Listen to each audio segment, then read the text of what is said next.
Homemade red velvet cake recipe, easy and delicious. Hello everyone, welcome back to the Remarkable N. Today, we're diving into the world of baking with a classic favorite red velvet cake. If you're a fan of moist and velvety cakes with a hint of cocoa, you're in for a treat.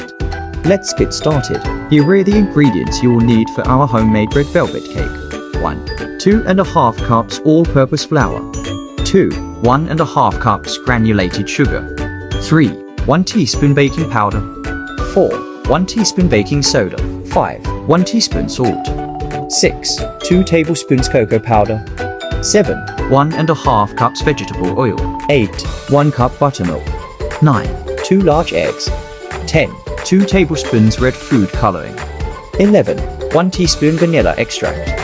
12. 1 teaspoon white vinegar or apple cider vinegar. 13. Cream cheese frosting for the finishing touch. Now, let's walk through the steps to make our red velvet cake. Don't worry, it's simpler than it looks. 1. In a large bowl, combine the dry ingredients: flour, sugar, baking powder, baking soda, salt, and cocoa powder. 2. In a separate bowl, mix together the wet ingredients: vegetable oil, buttermilk eggs, red food coloring, and vanilla extract. 3.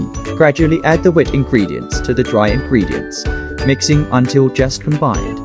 4. Stir in the vinegar to activate the baking soda, ensuring a light and fluffy texture.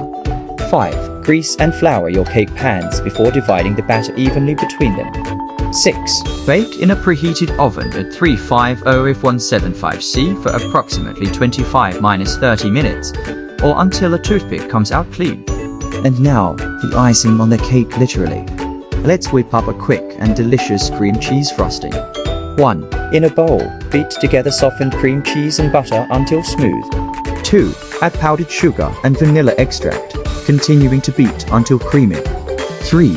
Once your cakes have cooled, generously frost each layer, creating a beautiful red velvet masterpiece. And there you have it, a homemade red velvet cake that's sure to impress. If you enjoyed this recipe, don't forget to give it a thumbs up. Subscribe for more delicious content, and hit that notification bell to stay updated. Happy baking, and I'll see you in the next video.